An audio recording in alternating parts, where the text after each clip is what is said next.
இந்த உலகத்தில் நடக்கக்கூடிய எல்லா சம்பவங்களையும் அடுத்தடுத்து அறிந்து கொள்வதற்கு அடையாளமா ஆண்டவரோட கிளாக் அப்படின்னே நம்ம சொல்லலாம்.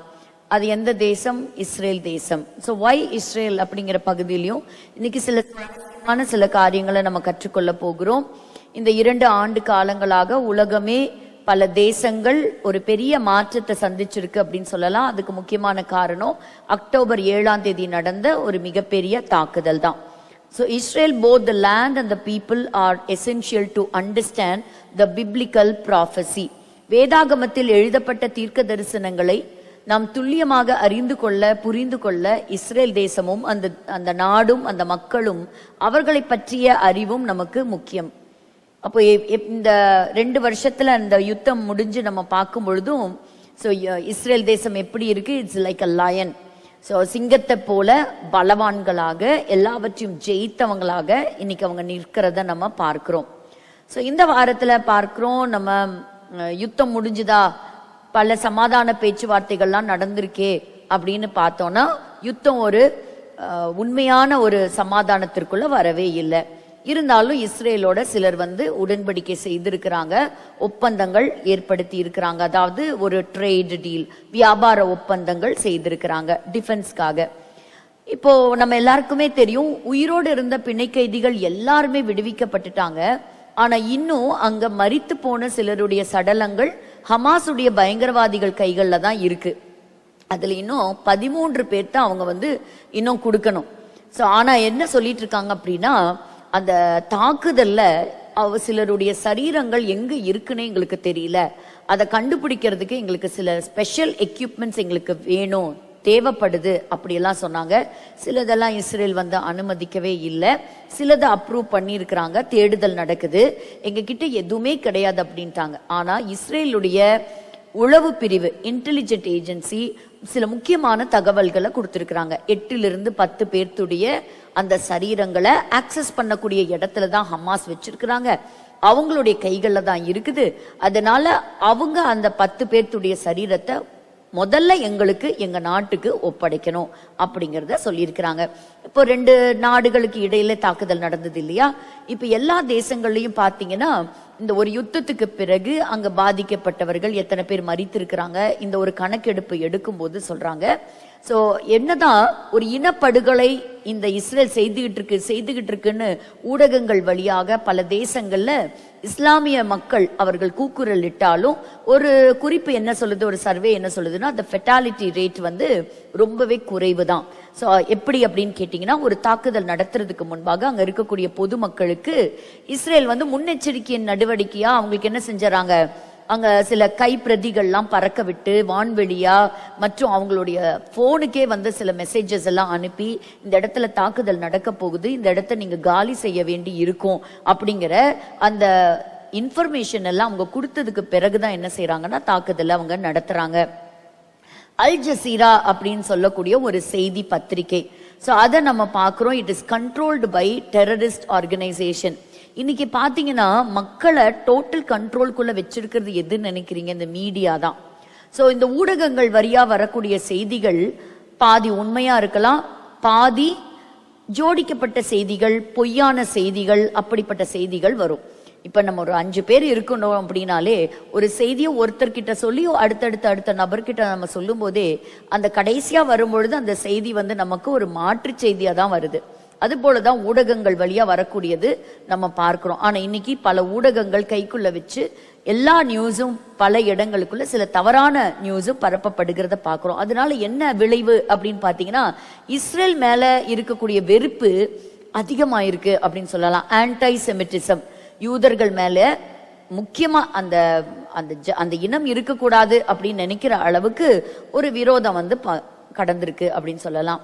So prime minister Benjamin Netanyahu Trump கொடுத்த ஒரு ப்ரப்போசல் என்ன அப்படின்னு சொன்னா, காசாவை சீரமைக்கக்கூடிய பணியில பல முக்கியமான நாடுகள் இணைந்திருக்கிறாங்க, அதுல துருக்கியை சேர்க்கலாம் அப்படின்னு சொல்லும்போது துருக்கியை கட்டாயம் சேர்க்கவே கூடாது அப்படிங்கிறத சொல்லியிருக்கிறாங்க.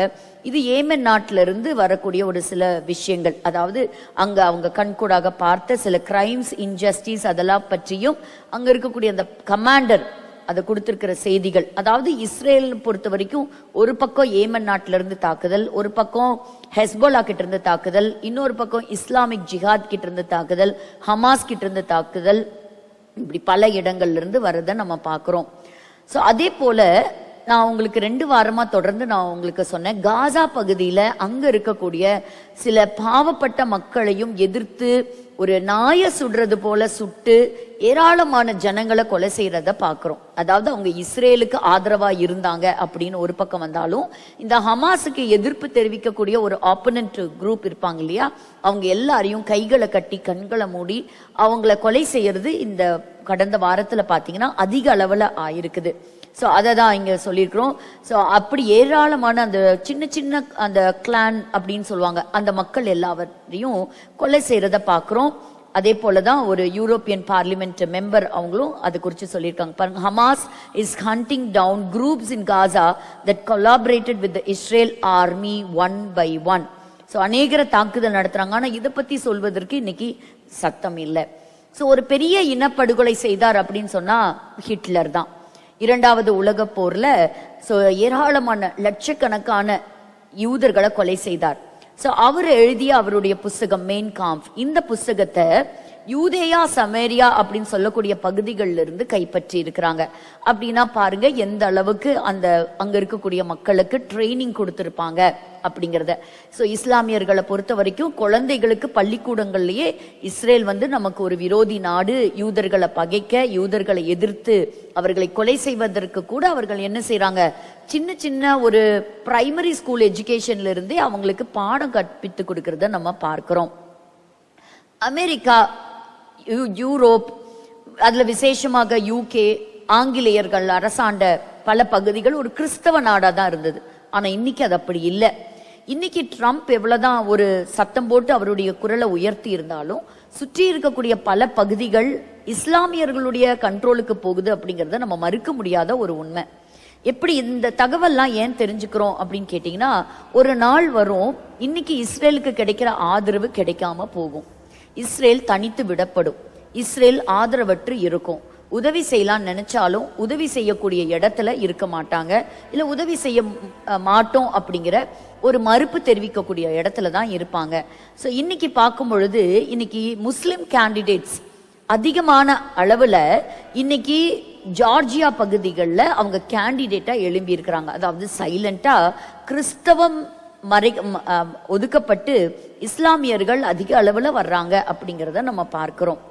So sovereignty in Judea and Samaria, Trump சொன்னாரு இல்ல இங்க பாரு, யுத்தத்தை நிறுத்தினதே பெரிய விஷயம், இதுல யூதேயா சமாரியாவை நாங்க கைக்குள்ள நாங்க ஆளுகை செய்ய போறோம் அப்படின்னு சொன்னீங்க அப்படின்னா அமெரிக்கா கிட்ட இருந்து உங்களுக்கு கிடைக்கக்கூடிய ஆதரவு உங்களுக்கு கிடைக்காது. ஆனா நமக்கு தெரியும், பரிசுத்த வேதாகமத்துல நம்ம படிக்கக்கூடிய ஏராளமான சம்பவங்கள் யூதேயா சமேரியால நடந்த சம்பவங்கள் தான்.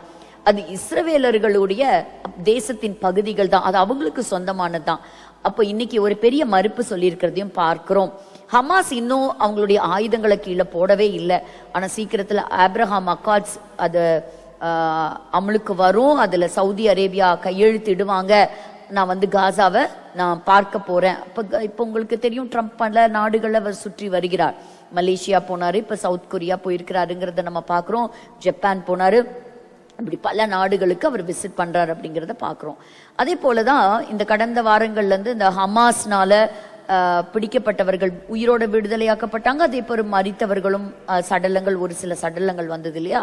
ஸோ இந்த இடத்துல பாத்தீங்கன்னா இஸ்ரேல் என்ன பண்ணுச்சு, யார் யாரெல்லாம் பிடிச்சிட்டு போனாங்களோ அதுல பாருங்க எந்த அளவுக்கு ஒவ்வொருத்தரையும் இண்டிவிஜுவலா ஐடென்டிஃபை பண்ணி, ஸோ யாரெல்லாம் அவங்களுடைய மக்களை இந்த அளவுக்கு கொடூரமாக தாக்குதல் நடத்தி அவங்கள பிடிச்சிட்டு போய் கொலை செய்தாங்களோ அந்த மாதிரி இன்னைக்கு ஒருத்தர் கூட இல்லைன்னே சொல்லலாம்.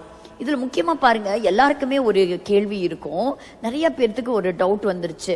எப்படின்னு கேட்டீங்கன்னா, Trump it is going to be an everlasting peace agreement, peace அப்படின்னு சொன்னோன்னே, அப்படின்னா இந்த ட்ரம்ப் தான் ஒருவேளை வரக்கூடிய அந்தி கிறிஸ்தாவா இருப்பாரோ, ஒருவேளை இவருடைய தலைமையில தான் 3வது தேவாலயம் கட்டப்படுமா இருக்குமோ.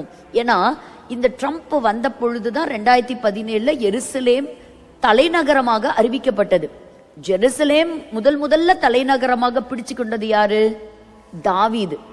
அப்போ தாவீது தான் முதல்ல பிடிச்சாரு. அது தாவீதின் கோட்டை அப்படின்னே அழைக்கப்பட்டது, தாவீதின் நகரம் என்று அழைக்கப்பட்டது. அப்போ அங்கிருந்து பாத்தீங்கன்னா அவங்க என்னைக்கு அந்த தேசத்தை இழந்தாங்களோ அதுக்கப்புறம் எருசலேம் தலைநகரமா அவங்க கைவசம் இல்லை. ஆல்மோஸ்ட் ஆஃப்டர் 2500 இயர்ஸுக்கு அப்புறம் அந்த ஜெருசலேம் அவங்களுக்கு மறுபடியும் கிடைச்சது மட்டும் இல்லை, தலைநகரமா இருந்தது. 1967 வார்ல ஜெருசலேமை பிடிச்சாங்க. ஆனா 2017 வருஷத்துல தான் என்னாச்சு, அது கேபிட்டலா வந்தது. அப்போ ரெண்டாவது பாத்தீங்கன்னா இப்ப நடந்த ஒரு யுத்தமும் ஒரு சமாதான பேச்சுவார்த்தைக்கு வந்து இஸ்ரேலுக்கு ஆதரவா இருந்து ஆயுதங்களை கொடுத்து இந்த தொடர் யுத்தத்தை நடத்தி இன்னைக்கு ஒரு சமாதான பேச்சுவார்த்தை வரைக்கும் வந்திருக்கிறாரு இந்த ட்ரம்ப். இவருடைய தலைமையில இந்த 3வது தேவாலயம் கட்டப்படுமா? அப்ப இதுக்கு இவங்க பேசுறத நம்ம கேட்கலாம்.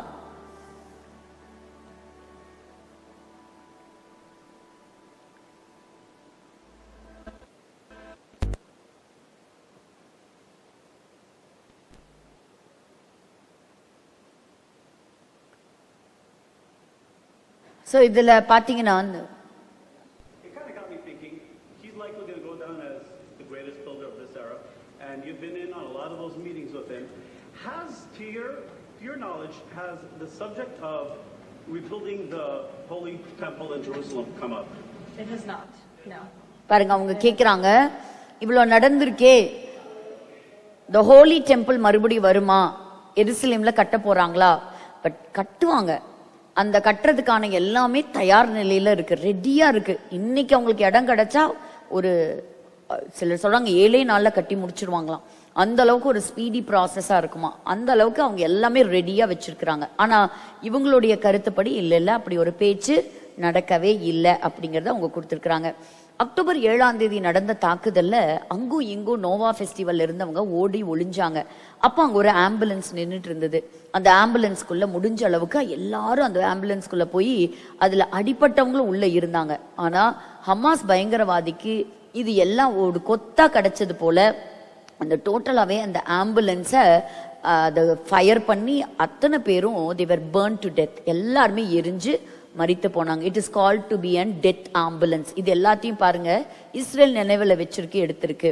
ஸோ இதற்கு உறுதுணையா இருந்த பல முக்கியமான லீடர்ஸ் எல்லாத்தையும் அப்பாஸ்ங்கிறவரை, ஹெஸ்புல்லாவை சேர்ந்தவரை எலிமினேட் பண்ணியிருக்கிறாங்க. ஸோ இப்போ இதுதான் காசா ஸ்ட்ரிப்பு. இப்போ 2 வருஷம் கழிச்சு 50% காசா யாருடைய கண்ட்ரோல் இருக்குங்க? இப்பவும் இஸ்ரேலுடைய கண்ட்ரோல்ல தான் இருக்குது. ஸோ மார்க்கோ ரூபியோ அவர் என்ன சொல்றாருன்னா, ஹமாஸ் அவங்களுடைய ஆயுதங்களை கீழே போடணும், போடாத பட்சத்துல நாங்க போட வைப்போம் அப்படிங்கிறதும் அவருடைய கருத்தா இருக்குது. ஸோ இப்ப சிலர் வந்து ஜெயில இருந்து விடுதலையாகி வந்தாங்க இல்லையா இஸ்ரேல் சைட்ல இருந்து, இவங்கெல்லாம் எங்க இருக்கிறாங்கன்னு நினைக்கிறீங்க? ரொம்ப சந்தோஷமா 5 ஸ்டார் ஹோட்டல்ல இருக்கிறாங்களாம். பயங்கரவாதிகள், தீவிரவாதத்தை செய்தவர்கள். ஒரு பக்கத்துல பார்த்தா இப்ப நமக்கே புரியுது இல்லையா எத்தனை காலம் இவங்களுக்கு இந்த சப்போர்ட் இருக்கும் அப்படின்னு. இஸ்ரேலுக்கு தெரியாம இருக்குமா? இஸ்ரேலுக்கும் தெரியும். என்னைக்காவது ஒரு நாள் நமக்கு ஆதரவு இல்லாம இருக்கிறதுக்குள்ள நம்ம என்ன செய்யணும், நம்முடைய டிஃபென்ஸ் மெக்கானிசத்தையும் நம்ம வந்து இம்ப்ரூவ் பண்ணிக்கணும்.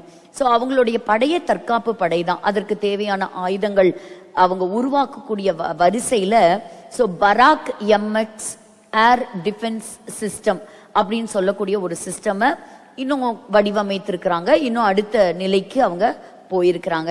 இங்க ஒரு கிரெயின்ல ஒரு படம் பாக்குறீங்க பாருங்க. இந்த கிரெயின்ல இருந்து ஒரு ஆப்ஜெக்ட் தொங்குற மாதிரி இருக்கா, ஒரு மனுஷன் தொங்குற மாதிரி இருக்கா? அது யாரும் கிடையாது. இஸ்ரேல் நாட்டினுடைய பிரைம் மினிஸ்டர் பெஞ்சமின் நெத்தன்யாவுக்கு ஒரு மரண தண்டனை விதிக்கிறது போல அந்த தேசத்துல இருக்கிற எல்லாரும் பார்க்கக்கூடிய அளவுக்கு துருக்கி நாட்டுல போட்டிருக்கிறாங்க. இப்ப இதையெல்லாம் நம்ம ஞாபகப்படுத்தும் போது எது நமக்கு ஞாபகம் வருது? எசேக்கியேல் 38 ஞாபகத்துக்கு வருது. ஏன்னு கேட்டா ரஷ்யா வந்து அடுத்த போருக்கு ரெடி ஆகும். ரஷ்யா கூட சேர போறவங்க யாரு? இந்த துருக்கி சேருவாங்க. ஸோ இவங்க டர்க்கி சேருவாங்க, ஈரான் சேருவாங்க. இதெல்லாம் வந்து கொஞ்ச காலங்கள்ல நடக்க போகின்ற ஒரு சம்பவம் பாருங்க. ஸோ பெஞ்சமின் நெத்தன்யாஹூ அப்படின்னு சொல்லிட்டு எப்படி இருக்கும்ல, இப்போ ஒரு தேசத்துல இருந்து இன்னொரு தேசத்துல அந்த நாட்டினுடைய பிரைம் மினிஸ்டரை எந்த அளவுக்கு அவங்களுடைய வெறுப்பை வெளிப்படுத்துறாங்கன்னு பாருங்க.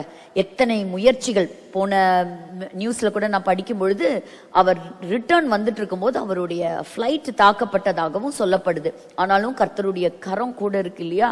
ஸோ ஆண்டவர் அவரை தப்புவித்தார் அப்படின்னு நம்ம சொல்லலாம். ஸோ அதே போலதான் ஒரு பயங்கரமான ஒரு டெரரிஸ்டும் எலிமினேட் பண்ணப்பட்டிருக்கிறாங்க.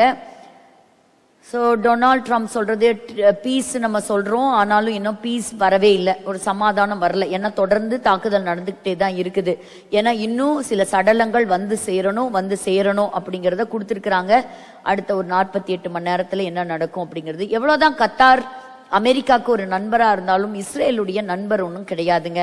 அதனால அவரை எவ்வளோ போற்றினாலும் இப்ப அவர் கொடுத்த அந்த ஏர்ஃபோர்ஸ் 1 அப்படின்னு சொல்லக்கூடிய மிக பிரம்மாண்டமான அந்த ஃபிளைட்ல வச்சு ஒரு பெரிய பார்ட்டியெல்லாம் இருந்தது.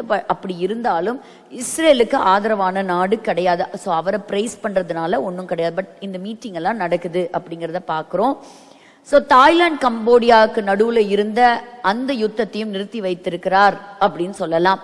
ஸோ இவருக்கு ஒரு peace award, Nobel peace award கிடைக்குங்கிறத பார்த்தோம். பட் இல்லை. ஸோ இஸ்ரேல் நாடு பார்த்தீங்கன்னா ஒரு பயங்கரமான ஹெவி எக்ஸ்கவேஷன் எக்யூப்மெண்ட்டை ஈஜிப்ட்ல இருந்து கொடுத்துருக்கு. ஏன்னு கேட்டா அந்த பாடிஸை கண்டுபிடிக்கிறதுக்காக, புதைக்கப்பட்டு இடிஞ்சு விழுந்த இடிபாடுகளுக்குள்ள சிக்கி கிடக்கக்கூடியதை எடுக்கிறதுக்காக. ஸோ ஒரு முக்கியமான நபரை எலிமினேட் பண்ணியிருக்காங்க. இப்போ மொசாட் வந்து அடுத்த ஒரு போட்டோவை ரிலீஸ் பண்ணியிருக்கிறாங்க. யார் இவர் அப்படின்னு கேட்டிங்கன்னா IRGCயை சேர்ந்தவர். இந்த அக்டோபர் 7 அட்டாக் நடந்ததுக்கு ப்ரமோட் பண்ண ஒரு முக்கியமான ஆள். அப்ப எல்லாரும் உடனே கெஸ் பண்ணிட்டாங்க, அடுத்தது குறிவைக்க போகிறது இவர் தான். இப்ப இந்த நடந்த இந்த ஃபயர் ஆக்சிடென்ட்ல இறந்தது இந்த ஹெஸ்போலாவோட அபிஷியல் பால்பெக் அப்படிங்கிறவர் தான். ஸோ இவங்க எல்லாருமே இந்த அக்டோபர் 7 தாக்குதல்ல உடன்பட்டவங்க. ஸோ இவ்வளோ நடந்திருந்தாலும் இதுல நம்ம ஸ்டாட்டிஸ்டிக்ஸை நம்ம பார்க்கும் பொழுது ரிசர்ச் அண்ட் டெவலப்மெண்ட் அதுல பார்த்தீங்கன்னா அதிகமான ரிசர்ச்சை நடத்தினவங்க, அதுல வந்திருக்கிற ப்ரூவன் ஃபேக்ட்ஸை கொண்டு வந்திருக்கிறவங்க முதல் இடத்தை பிடிச்சிருக்கிறாங்க இந்த வருஷம் இஸ்ரேல். ஸ்ட்ராங்கஸ்ட் மிலிட்ரி அப்படின்னு உலகம் முழுவதும் எத்தனையோ நாடுகள் இருக்குங்க. அதுல இந்த குட்டி நாடு 3வது இடத்தை பிடிச்சிருக்குது. யுஎஸ் கொடுத்திருக்கிற இது. ஸோ காசா ஒரு காலத்துல அக்டோபர் 7 2023க்கு முன்னாடி ஒரு அழகிய நகரமா இருந்திருந்தாலும் இன்னைக்கு காசா அப்படிங்கிறது ஒரு மண்மேடாக்கப்பட்டிருக்கு. இது எந்த ஊருன்னு நீங்க நினைக்கிறீங்க? இது வந்து London. So London is no more a Christian country. So எல்லாருக்குமே இது வந்து ஏதோ இஸ்ரேலுக்கு மட்டும் தாக்குதல் நினைக்காதீங்க. நைஜீரியா பகுதி எடுத்து பாருங்க, சூடான் பகுதி எடுத்து பாருங்க. நாளுக்கு நாள் மிஷினரிமார்கள் கொலை செய்யப்படுறாங்க, கொத்து கொத்தாக விழுகிறார்கள், மடிந்து போகிறார்கள். அந்த வீடியோஸ் எல்லாம் இங்க பிளே பண்ணவே முடியாது. அந்த அளவுக்கு ஒரு பயங்கரமான ஒரு கொடூரமான தாக்குதல் நடந்துட்டு இருக்குது அக்ராஸ் த வேர்ல்ட்.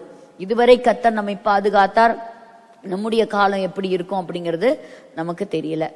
ஸோ இஸ்ரேலுக்கு சொந்தமான ஒரு ட்ரோனை தாக்கி UNI அது வந்து அழிச்சிருக்கிறாங்க. ஸோ இது வந்து அவங்க வந்து இன்டெலிஜென்ட் இன்ஃபர்மேஷனை கேதர் பண்றதுக்காக போன ட்ரோன். இது ஒரு அடுத்த ஒரு சர்ச்சையை கிளப்பி இருக்கிறது. அமெரிக்காவுக்கு சொந்தமான 2 US நேவிக்கு சொந்தமான கப்பல் வந்து காணாம போயிருக்குன்னு சொல்லலாம். இப்போ இவங்களை பாருங்க, இவங்க ஒரு அழகான ஒரு பேட்டி ஒன்று கொடுத்துருக்காங்க. இவங்க வந்து தப்பிச்சு வந்த பிணை கைதி. இவங்க அங்க பிணை கைதியா இருக்கும்போது தீவிரவாதிகள் என்ன செஞ்சிருக்கிறாங்க, இவர் ஒரு பிணத்தை போல இவங்க மேல மாவை கொட்டி செத்த பிணத்தை போல ஒரு பேகுக்குள்ள வச்சு அப்படி நடிக்க சொல்லியிருக்கிறாங்க. இப்படி நான் நடிக்க மாட்டேன், நான் செத்து போயிட்டேங்கிறது தெரிஞ்சா என்னுடைய பேரண்ட்ஸ் எல்லாம் ரொம்ப கவலைப்படுவாங்க, நான் நடிக்க மாட்டேன்னு சொன்னாலும் இல்ல நீ இப்படி நடிச்சுதான் ஆகணும் அப்படின்லாம் சொல்லி ரொம்பவே ட்ரபிள் பண்ணி அவங்களை இந்த மாதிரி எல்லாம் பண்ணி அங்க போன ஒவ்வொரு பிணை கைதிகளும் ஒவ்வொரு விதமான அவங்களுடைய வருத்தங்கள், அவங்க பட்ட கஷ்டங்கள் எல்லாத்தையும் சொல்றாங்க.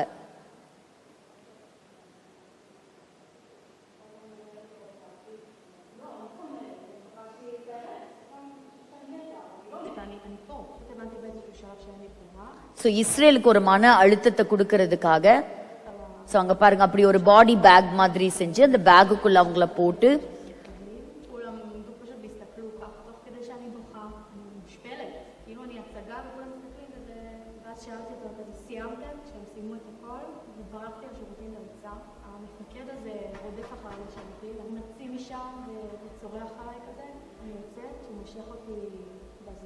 ரொம்பவே அவங்க கொடூரமாக நடத்தப்பட்டாங்க.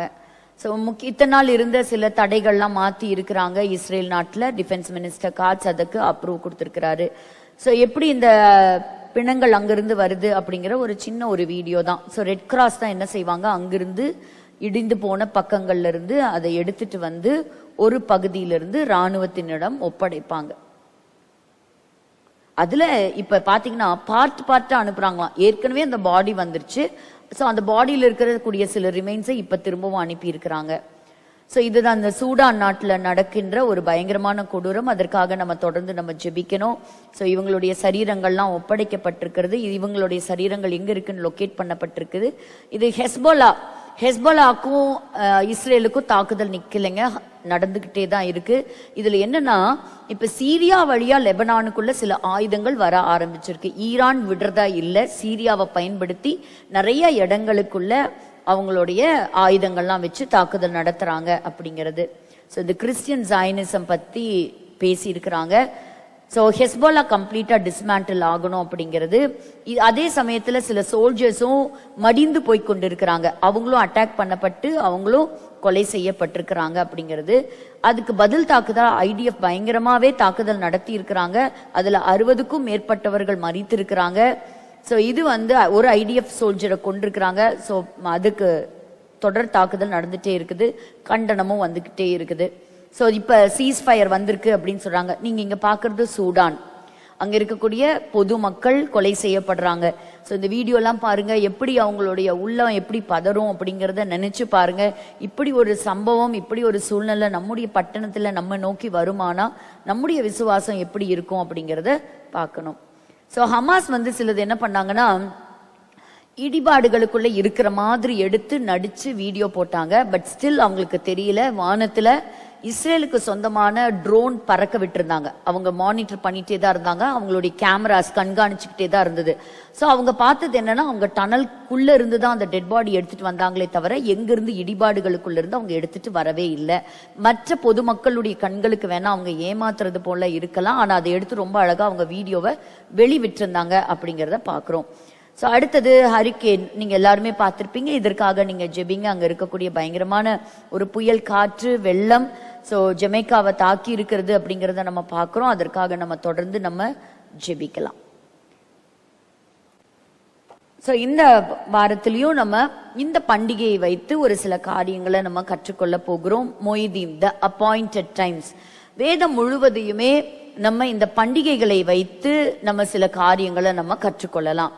ஸோ இப்ப கடைசியா நம்ம என்ன பண்டிகையை நம்ம பார்த்துட்டு இருக்கிறோம்? ஸோ சுக்கோத் பண்டிகை, the tabernacle, the feast of tabernacle. So இந்த ஃபீஸ்ட் ஆஃப் டேபர்நாக்கிள் அப்படின்னாலே the season of joy and celebration. So ஒரு வசனத்தை நம்ம வாசிக்கலாம். பிலிப்பியர் 4:4. பிலிப்பியர் 4:4. சந்தோஷமாயிருங்கள், மறுபடியும் சொல்லுகிறேன். சோ இந்த டேபர்நாக்கிள் ஃபெஸ்டிவல் அப்படின்னாலே சந்தோஷம். சோ இந்த வசனத்தினுடைய முதல் பகுதி என்ன சொல்லுது? அப்ப கர்த்தருக்குள் அப்படிங்கிற அந்த வார்த்தை எடுத்துக்கிட்டா அப்ப சந்தோஷம் கிடையாது, அது நிஜமான சந்தோஷம் கிடையாது. So the source of joy and happiness, உண்மையான சந்தோஷம் அப்படின்னு சொன்னா அது கர்த்தரோட இருக்கும்போது தான் அந்த ஜாய் அண்ட் த ஹாப்பினஸ். அதை நம்ம மறக்க கூடாது. கர்த்தருக்குள் எப்பொழுதும் சந்தோஷமா இருங்கள். சோ இதை வச்சுதான் நம்ம இன்னைக்கு நம்ம படிக்க போறோம். சோ இன்னைக்கு நம்ம பார்க்க போறது என்ன அப்படின்னு சொன்னா, வேதாகமத்தை முழுவதுமாக நம்ம படிக்கும் பொழுது கர்த்தர் சில ஹார்வெஸ்ட பத்தி சொல்றார், அறுவடையை பற்றி பேசினாரா? எப்ப பரலோக ராஜ்யத்தை பற்றி சொன்னாலும் சில உவமைகளை அவர் பயன்படுத்தும் பொழுது, மார்க் 4 இருக்கட்டும், மத்தேயு 13வது அதிகாரமா இருக்கட்டும், அங்க எல்லா சீஷர்களோடு என்ன செய்தாரு? உவமைகளோடு கூட பேசினார். அதுல அவர் உவமைகளாக பயன்படுத்தினது எல்லாமே, அங்க ஒரு விதைக்கிறவன் இருப்பான், அவன் கையில விதை இருக்கும், அந்த விதை சில இடங்கள்ல விழுகுது, அதற்கப்புறம் ஒரு இன்டர்வல் பீரியட் இருக்கும், அதை விதைச்சவன் போய் தூங்குவான், திரும்ப எந்திரிச்சு வந்து பார்ப்பான், அப்ப என்ன இருக்கும்? சோ நல்ல விதைகளும் முளைச்சிருக்கும், அது கூட சில களைகளும் முளைச்சிருக்கும். அப்ப என்ன ஆகும்? அதெல்லாம் இருக்கட்டும்பா, ஒரு நாள் வரும், அப்போ ஒரு ஹார்வெஸ்ட் நடக்கும். அறுவடை நடக்கும் பொழுது என்ன, பதறையெல்லாம் பிடிங்க என்ன செய்வாங்க? அது எல்லாத்தையும் தூக்கி அக்கினியில போடுவாங்க. சோ அப்போ அந்த விதை அப்படின்னு சொல்லும் போது அந்த விதைக்கிற ஒரு காலம், அதே போல ஒரு அறுவடையின் காலம். அப்போ ஒரு ஃபார்மர், ஒரு விவசாயி எடுத்துக்கிட்டா, விவசாயிக்கு அதிகமான சந்தோஷத்தை கொடுக்கக்கூடிய ஒரு டைம் பீரியட் இது இந்த ஹார்வெஸ்ட். அவனுடைய எல்லா கடின உழைப்புக்கான பலன் தரக்கூடிய நாளே எதுதான்? அந்த அறுவடையின் காலம்தான். சில சமயத்துல நம்ம நாட்டிலே பார்ப்போம், நல்லா விளைஞ்சு வந்திருக்கும், அந்த சமயத்துல பார்த்து என்ன வந்துரும், மழை வந்து எல்லா சாகுபடியும் நாசமாயிடுச்சு அப்படின்னு சொல்லி பார்ப்போம். அப்போ அந்த விவசாயிக்கு எவ்வளோ பெருத்த நஷ்டம் இல்லையா? ஏன்னா மழை வர வேண்டிய காலத்துலதான் மழை வரணும், மழை வராத காலத்துல மழை வரக்கூடாது இல்லையா? சோ மழை வரணும், பட் அந்த சீசன் அப்படிங்கிறது ரொம்ப ரொம்ப இம்பார்ட்டன்ட். பைபிள்லயும் 3 முக்கியமான ஹார்வெஸ்ட பத்தி படிக்க போறோம். 3 ஹார்வெஸ்ட். இந்த ஹார்வெஸ்ட பத்தி நமக்கு புரிஞ்சுதுன்னா நிறைய விஷயங்கள், இன்சைட்ஸை நம்மளால புரிஞ்சுக்க முடியும். 3 ஹார்வெஸ்ட் எது? முதல்ல வரக்கூடியது எது? ஸ்பிரிங் சீசன்ல வரக்கூடியது இந்த பார்லி ஹார்வெஸ்ட். அதுதான் வந்து the first one, பார்லி. இந்த ரெண்டாவது வந்து என்னது? பார்லிக்கு தமிழ்ல என்ன? வார் கோதுமை. வார் கோதுமை. ரெண்டாவது வரக்கூடிய அறுவடை என்ன? கோதுமை. தட் இஸ் த வீட். மூணாவது வரக்கூடிய ஹார்வெஸ்ட் என்ன? கிரேப்ஸ். அப்போ இதை நம்ம பார்க்கும் பொழுது நம்ம பார்க்கிறோம், ஒருவேளை இந்த இடத்துல எங்க ஆண்டவர் இந்த முதல்ல இந்த ஹார்வெஸ்ட பத்தி சொல்றாரு அப்படின்னா, முதல் உலகம் முழுவதுமாக ஜலப்பிரளயத்தினால அழிஞ்ச பிறகு ஆண்டவர் நோவாவையும் நோவாவினுடைய குடும்பத்தையும் கர்த்தர் காப்பாற்றுகிறார். காப்பாற்றின பிறகு என்ன நடக்குது வாசிக்கலாம். ஆதியாகம புஸ்தகம் 8வது அதிகாரம் 22வது வசனம். ஆதியாகமம் 8:22. பூமியில் உள்ள நாள் அளவும் விதைப்பும் அறுப்பும் சீதளமும் உஷ்ணம் கோடைக்காலம் மாரிக்காலம் பகல் இரவு ஒளிவதில்லை. இது எல்லா வார்த்தையுமே ஒரு ரகசியங்க. இந்த வசனத்தில் எழுதி இருக்கிற every single word has a strong revelation. ஏன்னா இல்லைன்னா ஆண்டவர் வந்து காமனா ஒரு இடத்துலயும் பாருங்க இருக்கவே இருக்காது, இவ்வளவு டிஃப்ரெண்டா சொல்றாரு. விதைப்புக்கு ஒரு காலம், அறுப்புக்கு ஒரு காலம், அதுக்கப்புறம் என்ன வருது? சீசன் வந்துருது. மாரி காலம் பத்தி பேசுறோம், உஷ்ண காலத்தை பத்தி பேசுறோம். இப்ப இந்த காலத்தையும் இந்த அறுவடையும், சோ விதைப்பு, இன்னொரு பக்கம் என்னது? அறுப்பு. சோ அந்த 2 சீசனை தான் நம்ம இன்னைக்கு பார்க்க போறோம். அதுல இந்த விதைப்பை பற்றி நம்ம படிக்கிறோம். இப்போ ஆண்டவர் வந்து இஸ்ரவேல் ஜனங்களை எகிப்து தேசத்திலிருந்து வெளியே கொண்டு வரார். எகிப்து தேசம் வந்து எதை நம்பி இருக்கு? அங்க ஓடக்கூடிய மிகப்பெரிய நதியுடைய பெயர் என்ன? நைல் நதி. அந்த நைல் நதியில என்ன செய்வாங்களா? ஷாதோஃப் அப்படின்னு சொல்லக்கூடிய ஒரு டிவைஸ் வச்சிருப்பாங்க. அந்த நைல்ல இருந்து அந்த தண்ணீரை எடுத்து அங்க இருக்கக்கூடிய அந்த சேனல் வழியா என்ன செய்வாங்கன்னா தண்ணீர் பாய்ப்பாங்க. அந்த தண்ணீர் எங்க போகும்னா, எங்கெங்கெல்லாம் விதை இருக்குதோ, எங்கெங்கெல்லாம் அந்த விவசாய பூமி இருக்கோ அங்கெல்லாம் போய் தண்ணீர் பாய்ச்சும். சோ இப்படி வருஷம் முழுக்க அவங்களுக்கு என்ன இருக்குது? நைல் நதி அவங்களுக்கு சோர்ஸ் ஆகி இருக்குது. சோ அந்த தண்ணீரை வச்சுதான் அவங்க பார்த்திருக்கிறாங்க இந்த இஸ்ரவேலர்கள் எகிப்து தேசத்துல இருக்கும்போது எப்படி தண்ணீரை அங்கெல்லாம் போகுது அப்படிங்கிறது. ஆனா ஆண்டவர் எகிப்து தேசத்திலிருந்து இஸ்ரவேல் ஜனங்களை பத்திரமா கொண்டு வரும்போது ஒரு முக்கியமான வார்த்தையை சொல்றாரு. அதை வாசிக்கலாம். உபாகம புஸ்தகம் 11, 13, 14. உபாகமம் 11, 13, 14. நீங்கள் உங்கள் தேவனாகிய கர்த்தரிடத்தில் உங்கள் முழு இருதயத்தோடும் உங்கள் முழு ஆத்மாவோடும் அன்பு கூர்ந்து அவரை சேவிக்கும்படி நான் இன்று உங்களுக்கு கற்பிக்கிற என் கற்பனைகளுக்கு கீழ்ப்படிந்தால் நீ உன் தானியத்தையும் உன் திராட்சை ரசத்தையும் உன் எண்ணெயையும் சேர்க்கும்படிக்கு நான் ஏற்ற காலத்தில் உங்கள் தேசத்தில் முன்மாரியையும் பின்மாரியையும் பெய்ய பண்ணி. இந்த வார்த்தை இதெல்லாம் நம்ம என்ன செய்யணும்னா மனசுக்குள்ள எழுதி வைக்கணும். மனசுக்குள்ள எழுதி வைக்கணும். ஏன்னா இங்க ஆண்டவர் சொல்றாரு, நீ பார்த்த அந்த தேசம் மாதிரி கிடையாது, நான் உன்னை கூட்டிட்டு போற தேசம். இந்த தேசத்துல நீ வந்து ஒரு ஆத்துல இருந்து தண்ணி வரும், இல்ல பல இடத்துல இருந்து எனக்கு தண்ணி வரும் கிடையாது. உனக்கு ஆசீர்வாதம் எங்க இருந்து தான் வரும்? வானத்தின் வழியா தான் வரும். ஆண்டவர் தான் உனக்கு மழைய அனுப்புவார். அப்ப நீ எதை பார்க்கணும்? வானத்தை தான் பார்க்கணும். அப்போ உனக்கு எப்ப மழை பெய்யும்? நீ எப்ப ஆண்டவரை முழு இருதயத்தோட நீ அவரிடத்துல அன்பு கூர்ந்து கற்பனைகளுக்கு நீ கீழ்ப்படிந்தால். So it is based on your obedience. ஆசீர்வாதத்துக்கு முன்ன என்னங்க? ஒபீடியன்ஸ். நீ கீழ்ப்படிஞ்சினா உன் தானியத்தை, உன் திராட்சை ரசத்தை, உன் எண்ணெய், இதுல ஒரு 3 வார்த்தை இருக்கு, இதை அண்டர்லைன் பண்ணிக்கலாம். என்னென்ன? 1 தானியம், 2 திராட்சை ரசம், 3 ஒலிவ எண்ணெய் சேர்க்கும்படிக்கு. இதெல்லாம் வந்து நீ சேர்ப்ப இல்லையா? அந்த சேர்க்கும்படிக்கு நான் ஏற்ற காலத்தில், அதுதான் முக்கியம், ஏற்ற காலத்தில். மழை பெய்ய வேண்டிய காலத்துலதான் மழை பெய்யணும், பெய்யக்கூடாதுங்கிற காலத்துல மழை பெய்யக்கூடாது. ஸோ ஏற்ற காலத்துல உங்கள் தேசத்துல என்ன கொடுப்பேன்? 2 விதமான ஆசீர்வாதம், முன்மாறி பின்மாறி. இப்போ முதல்ல நம்ம ஹார்வெஸ்ட் எல்லாம் பார்த்துட்டு வந்துடலாம். அதெல்லாம் பார்த்துட்டு வரும்பொழுது இந்த முன்மாறி பின்மாறி இன்னும் நமக்கு புரியும். நம்ம இதை பார்த்த உடனே நம்ம எதோட கனெக்ட் பண்ணிடுவோம்? முன்மாறி பின்மாறி ஆவியானவருடைய அபிஷேகம், the anointing of the Holy Spirit இல்லையா? அத நம்ம இங்க பார்க்க முடியும். இந்த இடத்துல நம்ம பார்க்கிறோம். இப்போ இஸ்ரேலை பொறுத்த வரைக்கும் பாத்தீங்கன்னா ஏப்ரல்ல இருந்து செப்டம்பர் வரைக்கும் அந்த சீசன் என்ன சொல்லுவாங்கன்னா ஹாட் ட்ரை சீசன் சொல்லுவாங்க. Hot try season. அந்த சமயத்துல மழை இருக்காது, பெரிய மழை இருக்காது. இது ஒரு காலம். அடுத்தது பாத்தீங்கன்னா the farmer rain, அதான் முன்மாறி. the farmer rain. பின்மாறி the later rain. அது எப்ப இருக்கும்னா இந்த வின்டர் சீசனுடைய ஆரம்பத்துல இருக்கிறது தான் the farmer rain. அடுத்தது இதோடைய பர்பஸ் என்ன அப்படின்னா, அந்த ஃபார்மர் ரெயின், அந்த மழை விழுந்துச்சுன்னா அந்த சாயில ப்ரிப்பேர் பண்ணுமா. அந்த மண்ணை என்ன செய்யும்? அந்த மண்ணை நல்லா சாஃப்ட் ஆக்கி அப்புறம் அது என்ன செய்யும்? அந்த ஃபார்மர், அந்த விவசாயி அதுக்கப்புறம் தான் அந்த பூமியை உழுது அப்புறம் விதைப்புக்கு என்ன செய்யறான்? அந்த பூமியை ரெடி பண்றான். So he is preparing that. அதுதான் என்ன நடத்துது? இந்த அறுவடைக்கு நேராக கொண்டு போகுது. So that will prepare the land and it will lead it to harvest. So அதுக்கப்புறம் பார்த்தீங்கன்னா அந்த சமயத்தில் அதுக்கப்புறம் வரக்கூடியது ஒரு பெரிய மழை, ஒரு அவுட் போரிங். அது என்ன செய்யும்? முழு தேசத்திலையும் மழை பெய்யும். த்ரூ அவுட் வின்டர் நல்ல அவங்களுக்கு ஒரு மழை இருக்கும். அப்படி 3 விதமான காலங்களை நம்ம பார்க்குறோம். ஸோ அது ஏப்ரல் மார்ச் ஏப்ரல் ஞாபகம் இருக்கா? அந்த மாதம் தான் நம்மளுடைய பஸ்கா மாதம். ஸோ அதிலிருந்து ஆரம்பிச்சு எதோட நம்ம முடிச்சுக்கிறோம்?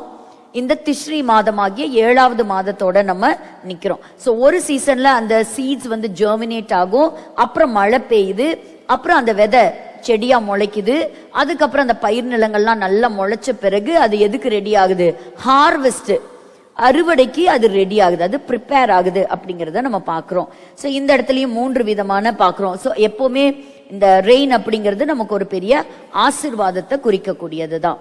இப்போ இந்த இடத்துல இந்த முதல்ல நமக்கு வார்கோதுமைனா என்ன, அப்புறம் இயேசு கிறிஸ்து எப்பெல்லாம் கிங்டம் ஆஃப் காடை பத்தி பேசும்போதெல்லாம் ஹார்வெஸ்ட்டை பத்தி பேசுறாரு. ஸோ ஒரு விவசாயி பாருங்க, இந்த பார்லிய என்ன செய்யறாங்க? அந்த பார்லி எங்கெல்லாம் பயன்படுத்தினாங்க அப்படிங்கிறத பார்க்கிறோம். ரெண்டாவது வீட். இதுல வர சில பிக்சர்ஸ் அவங்க செய்யறத மட்டும் நீங்க பாத்துக்கோங்க. இதுக்கு முன்னாடி வந்த வீடியோ நீங்க கவனிச்சிருப்பீங்கன்னு நினைக்கிறேன். அவங்க என்ன பண்ணாங்கிறது.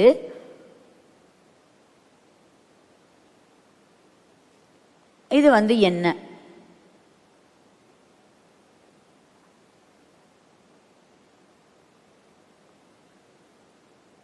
ஸோ இந்த 3 ரொம்ப முக்கியம். பார்லி, வீட் அண்ட் தென் யோர் கிரேப்ஸ். இந்த 3 ஹார்வெஸ்ட். இப்போ இந்த ஹார்வெஸ்டுக்குள்ள போறதுக்கு முன்னாடி நம்ம ஏற்கனவே படிச்சதுல இருந்து தான், இப்போ இதுல இருந்து தான் நம்ம ஆரம்பிக்க போறோம். ஸோ இதுல இருந்து நம்ம இன்னும் நம்ம கற்றுக்கொள்ளாத சில காரியங்களை நம்ம என்ன செய்ய போறோம்? நம்ம கத்துக்க போறோம். ஆண்டவர் கூட்டிட்டு போன இந்த தேசம் எப்படி இருந்ததுங்கிறத படிச்சிடலாம். உபாகம புஸ்தகம் 8ஆம் அதிகாரம் 7-8 வாசிக்கலாம். 7-8. உன் தேவனாகிய கர்த்தர் உன்னை நல்ல தேசத்திலே பிரவேசிக்க பண்ணுகிறார். அது பள்ளத்தாக்குகளிலும் மலைகளிலும் இருந்து புறப்படுகிற ஆறுகளும் ஊற்றுகளும் ஏரிகளும் உள்ள தேசம். அது கோதுமையும் வார்கோதுமையும் திராட்சை செடிகளும் அத்தி மரங்களும் மாதளஞ்செடிகளும் உள்ள தேசம். அது ஒலிவ மரங்களும் எண்ணெயும் தேனும் உள்ள தேசம். அப்போ இந்த இடத்துல நம்ம பார்க்கும்பொழுது ஒரு 7 விதமான ஆசீர்வாதத்தை பார்க்க முடியும். ஸோ இதுல நீங்க பார்க்கும் பொழுது பாருங்க, கோதுமை, வார்கோதுமை, திராட்சை செடிகள், அத்தி மரங்கள். பட் அந்த சீசன் படி பார்த்தீங்கன்னா ஃபர்ஸ்ட் வர்றது இது பார்லி தான் ஃபர்ஸ்ட் வரக்கூடியது. அப்போ இது 2 விதமான அக்கேஷனா நம்ம என்ன செய்யலாம்? பிரிச்சுக்கலாம். ஃபர்ஸ்ட் இது எழுதிட்டா அடுத்தது உங்களுக்கு டக்கு டக்குன்னு மற்றதெல்லாம் புரியும். இப்போ 2 சீசனா நம்ம பிரிக்கிறோம். ஒன்னு ஸ்ப்ரிங் சீசன், இன்னொன்னு ஆட்டம். இது வேகமா எழுதிடுறேன், அப்பதான் நம்ம இதை கண்டினியூ பண்றதுக்கு ஈஸியா இருக்கும். எல்லாமே இந்த லேவியராகமம் 23வது அதிகாரத்தை வச்சுதான் நான் சொல்றேன். ஃபர்ஸ்ட் சாபத், ஓய்வு நாள் இல்லையா? இது எத்தனாவது நாள்? 7th டே. அடுத்தது வர்றது பஸ்கா பண்டிகை, பாஸ் ஓவர். அது எப்படி? அது எத்தனாவது நாள்? 10th டேல இருந்து ஸ்டார்ட் ஆகுது. 14th டே என்ன பண்ணுவாங்க? அதை செலிப்ரேட் பண்ணுவாங்க, அதை வெட்டுவாங்க. என்னைக்கு அவங்க செலக்ட் பண்றாங்க? அதை 10வது நாள் செலக்ட் பண்ணிக்கணும். எதை அடிக்கிறாங்களோ அதை 10வது நாளே செலக்ட் பண்ணி வீட்டில் கொண்டு வந்து வச்சிருவாங்க. அடுத்தது புளிப்பில்லா அப்ப பண்டிகை, அன்லீவன்ட் பிரெட். அன்லீவன்ட் பிரெட் இது எத்தனாவது நாள்? இது 15th டே. இது எத்தனை நாள் கொண்டாடுவாங்க? 7 days. அடுத்தது முதற் பலன், ஃபர்ஸ்ட் ஃப்ரூட்ஸ், முதற் பலன். இது எத்தனாவது நாள்? 8th டே. வெரி குட், 8th டே. இந்த டே எல்லாம் நம்ம மனப்பாடம் பண்ணிக்கணும், ஞாபகம் வச்சுக்கணும். அடுத்தது வரக்கூடாது பென்டெகாஸ்ட். நம்ம எல்லாருக்குமே தெரியும், இது எல்லாமே இயேசு கிறிஸ்துவின்ல நிறைவேறி முடிஞ்சாச்சு. ஸோ இதெல்லாம் எப்படி சொல்லலாம்? இது ஒரு காஸ்பல் ஏஜ்னே சொல்லலாம், சபையின் காலம். இதெல்லாம் முடிஞ்சிருச்சு. இயேசு கிறிஸ்து பஸ்கா பண்டிகை, அவர்தான் புளிப்பில்லாத அப்பம், அவர்தான் மரித்தோரிலிருந்து எழும்பின முதற்பலன், பெந்தைகோஸ்தே நாள்ல ஊற்றப்பட்ட பரிசுத்த ஆவியானவர். ஆட்டம், ஆட்டம் கிங்டம். இது முழு உலகம், இஸ்ரேல் மற்றும் முழு உலகத்துக்கே நம்ம சொல்லலாம், அவருடைய ராஜ்யத்தினுடைய காலம். முதல்ல வர்றது இது ட்ரம்பெட். அது எத்தனாவது? 7வது மாசம், the 7th month. அடுத்தது யோம் கிப்பூர், அட்டோன்மெண்ட். இது 10th டே, 7வது மாசம் 10வது நாள். கூடார பண்டிகை, டேபர்நாக்கிள், 15th டே. இது எத்தனை நாள்? 7 days. ஃபாலோயிங் டேபர்நாக்கிள், ஏன்னா அந்த முதல் நாளும் 8வது நாளும் பரிசுத்த ஓய்வு நாள். ஃபாலோயிங் டேபர்நாக்கிள், அது முடிஞ்ச உடனே அடுத்த நாள் வர்றது 8th டே. முதல் நாளும் 8வது நாளும் விசேஷித்த ஓய்வு நாள். அதற்கப்புறம் வரக்கூடிய 50வது நாள் தான் ஜூபிலி இயர், 50th இயர். பாருங்க, இது ரெண்டுக்கும் நிறைய ஒரு ஒற்றுமை இருக்கிறத நம்ம பார்க்க முடியும்.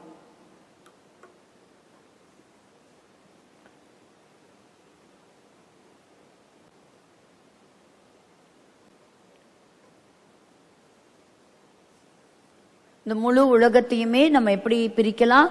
ஒரு நாள் என்பது 1000 வருஷம் என்று சொன்னால் 6000 வருஷம். கடைசி 7வது நாள் அது யாரோட கைக்கு போகும்? ஆட்சிக்கு, ஆண்டவருடைய கைக்கு போகும். இதெல்லாம் நம்ம சபைக்கு தான் தெரியணும்.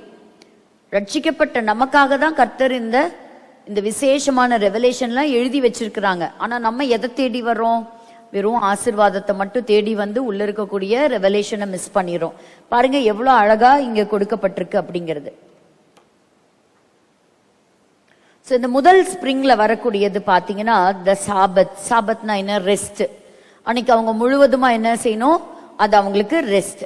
சோ இந்த லா வாசிக்கலாமா? லேவியராகமம் 23வது அதிகாரம் 4வது வசனம், 23:4. சபை கூடி வந்து பரிசுத்தமாய் ஆசரிக்கும்படி நீங்கள் குறித்த காலத்தில் கூற வேண்டிய கர்த்தரின் பண்டிகைகளாவன.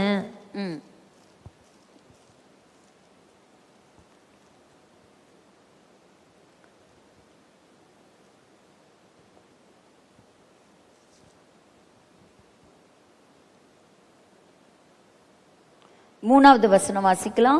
6 நாளும் வேலை செய்ய வேண்டும். 6 நாளும் வேலை செய்ய வேண்டும். 7ஆம் நாள் பரிசுத்த சபை கூடுதலான ஓய்வு நாள். சபை கூடி வருகின்ற ஓய்வு நாள். அதுதான் ஃபர்ஸ்ட் இன்ட்ரோடியூஸ் ஆகுது. சபை கூடி வருகின்ற ஓய்வு நாள்.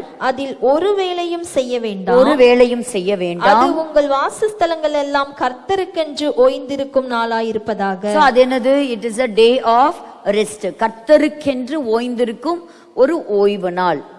இப்போ எசேக்கியேல் 46ஆம் அதிகாரம் முதல் வசனத்தை வாசிச்சு பாருங்க. அந்த இடத்துல கர்த்தராகிய ஆண்டவர் சொல்லுகிறது என்னவென்றால், வேலை செய்கிற 6 நாளிலும் கிழக்குக்கு எதிரான உட்பிரகாரத்தினுடைய வாசல் பூட்டப்பட்டிருக்கும். ஓய்வு நாளிலும் மாத பிறப்பிலும் திறக்கப்பட கடவது. அப்படின்னு என்ன அர்த்தம்னா, 6 நாளும் மனுஷனுக்கு ஆண்டவரை சந்திக்க கூடிய அந்த ஆக்சஸ், அந்த கேட்டு 6 நாளும் க்ளோஸ்டா இருக்குமா. 7வது நாள் அதுதான் ஓய்வு நாள். அந்த பிகாஸ் நம்ம இப்ப எதுக்கு வந்திருக்கிறோம், இந்த ஆட்டம் சீசன் அப்படின்னாலே the 7th month, the 7th day. அப்ப இந்த வசனம் சொல்றது 7வது நாள், அதாவது ஓய்வு நாள் மற்றும் மாத பிறப்புல என்ன இருக்குமோ அந்த கேட் ஓப்பனா இருக்கும். அப்போ ஒரு ஆக்சஸ் கிடைக்கும். சோ அந்த நாள்ல என்னது, ஆண்டவரை சந்திக்க கூடிய ஒரு நாள். சோ அப்படி ஒரு நாள் அதி சீக்கிரத்துல இருக்குங்கிறத நம்ம பாக்குறோம். மத்தேயு 11:28 வாசிங்க. மத்தேயு 11:28.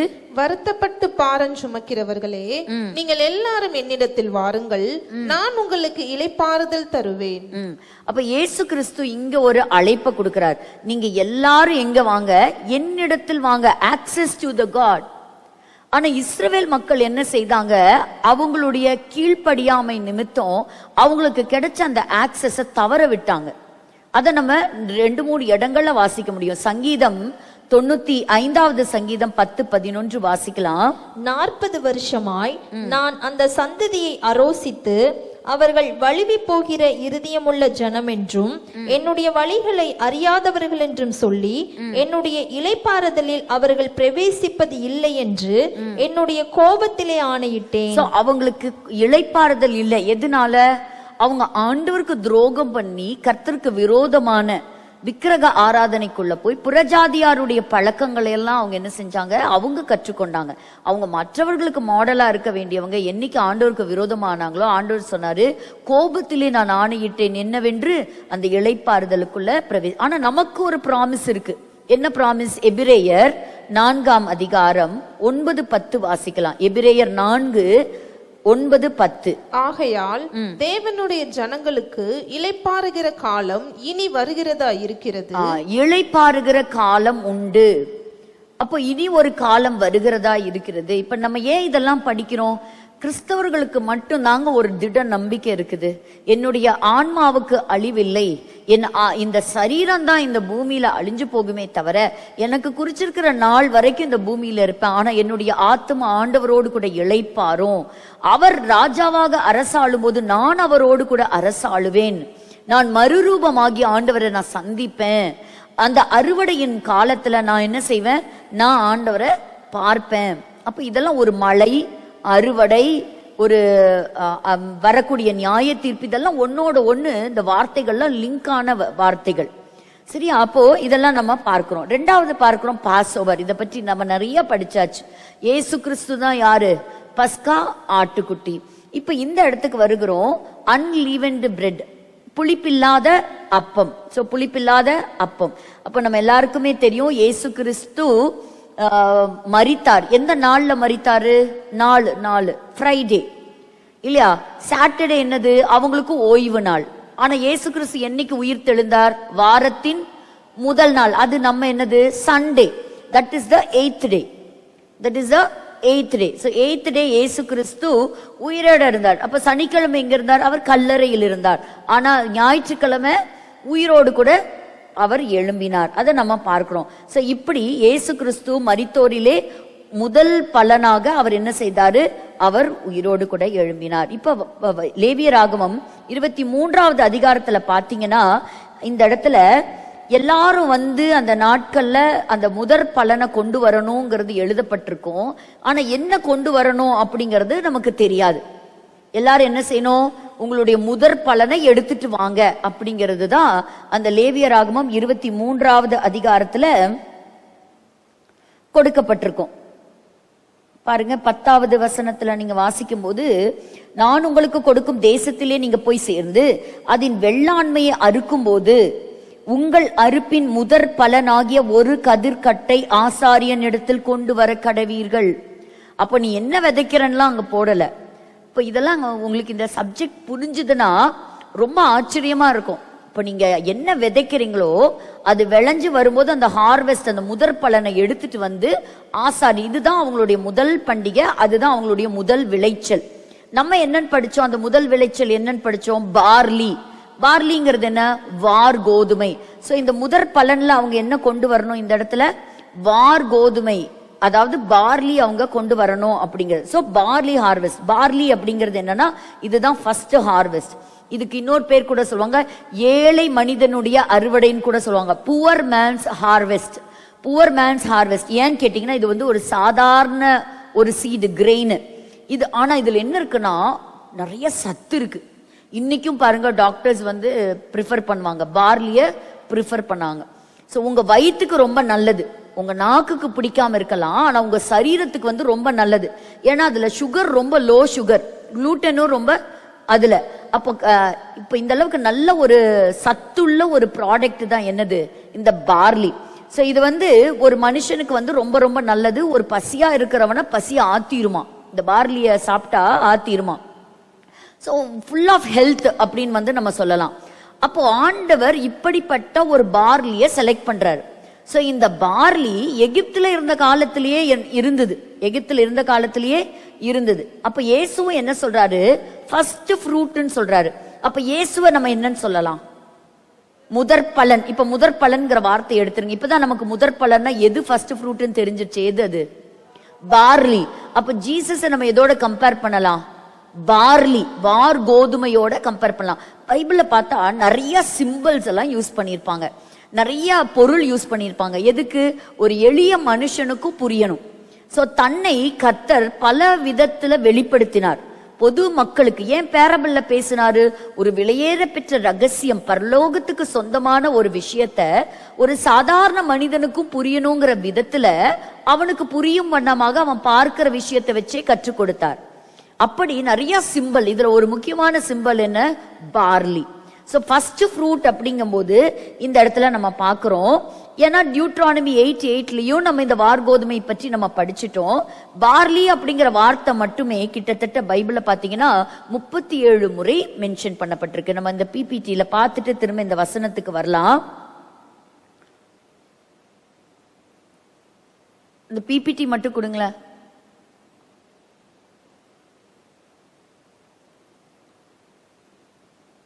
இந்த ரெண்டுக்கும் இருக்கக்கூடிய இது நீங்க இந்த ஒரு நாள் பாத்தீங்கன்னா பத்தாது. இப்ப நான் படிக்கிறதுக்கே ஒரு வாரம் எடுத்து இதை நிறைய படிக்கணும். அப்ப நீங்களும் இதை வீட்டுக்கு எடுத்துட்டு போய் நீங்க என்ன செய்யணும்? நீங்க மெடிடேட் பண்ணணும். ஒன்லி when you meditate உங்களுக்கு சில ரெவலேஷன்ஸ் உங்களுக்கு ஆண்டவர் கொடுப்பார், உங்களுக்கு இன்னும் ஒரு மேன்மையான புரிதலை தருவார். இப்போ இந்த இடத்துல ஆண்டவர் எப்பவுமே சில உணவு பதார்த்தங்களை பற்றி பேசுறாரு. நம்மளை ஆசீர்வதிக்கிற தேவன். நம்மளை வந்து வாய்க்கு ருசியா இருக்கிறது மட்டும் இல்ல, சரீரத்துக்கு ஏற்ற உணவுகளை நம்ம என்னைக்குமே என்ன எடுத்துக்கணும். ஸோ இந்த பார்லியை பற்றி நம்ம பார்க்கும் பொழுது கிட்டத்தட்ட எத்தனை ஒரு சில வேர்ஷன்ஸ் மாறுது, ஆனா 37 டைம்ஸ் வந்து இது மென்ஷன் ஆயிருக்கு. ஸோ இந்த பார்லியை பார்த்தீங்கன்னா ஆதியாகம புஸ்தகத்துல இருந்து இந்த முதல் 5 புஸ்தகங்கள்லையுமே நம்ம வந்து ஓல்டு டெஸ்ட்மெண்ட்ல படிக்க முடியும். வரலாற்று புஸ்தகங்கள், அதுல நியாயாதிபதிகள், சாமுவேல், ராஜாக்கள், நாளாகம புஸ்தகங்கள், ஏன் யோபு தான் முதல்ல எழுதப்பட்ட ஒரு புஸ்தகம். அதுல கூட எதை பத்தி எழுதியிருக்கு? இந்த வார் கோதுமையை பத்தி எழுதியிருக்கு. அடுத்தது ப்ராஃபட்டிக்கல் புக்ஸ், சில தீர்க்கதரிசிகளும் இந்த பார்லிங்கிறத வச்சு என்ன செஞ்சிருக்கிறாங்க? சில காரியங்களை அவங்க எழுதி இருக்கிறாங்க. ஸோ அதையும் நம்ம இன்னைக்கு சிலதை நம்ம பார்க்க போறோம். அப்போ நமக்கு சில காரியங்களை புரியும். அப்போ ஒண்ணு நம்ம பார்க்கிறோம், இது வந்து ஒரு சாதாரண கிரெயின் சொல்றோம். ஸோ இந்த barley a great reminder of what God can do with the smallest person amount of faith or obedience. உன் விசுவாசம், உன் கீழ்ப்படிதல் இருந்தா போதும், நீ ஒரு சாதாரண மனுஷனை கொண்டு கர்த்தர் பெரிய காரியத்தை அவர் செய்வார். சரியா? இப்போ இந்த ஒவ்வொரு இடத்துல வரக்கூடிய சம்பவமும் ஒவ்வொரு விதமான ஒரு காரியத்தை கிடைக்கும். ரூத்ல இருந்து இன்னைக்கு நம்ம கொஞ்சம் படிக்கலாம். அடுத்தது வெளிப்படுத்தல்ல வரைக்குமே என்ன செய்யலாம், இந்த பார்லிய பத்தி நம்ம படிக்க முடியும். இப்ப என்னைய கவனிங்க. இப்போ இந்த இடத்துக்கு பாருங்க, அன்லீவன்டு பிரெட். அதாவது ஆண்டவர் சொல்வாரு, நீ இப்ப எகிப்தை விட்டு நீ கிளம்ப போற, நீ என்ன செய்யணும், 7 நாள் உன்னுடைய ஜேர்னிக்கு நீ வீட்லயே எல்லாம் சப்பாத்தி எல்லாம் நீ செஞ்சு பேக் பண்ணி நீ எடுத்துக்கோன்னு சொல்லிட்டாரு.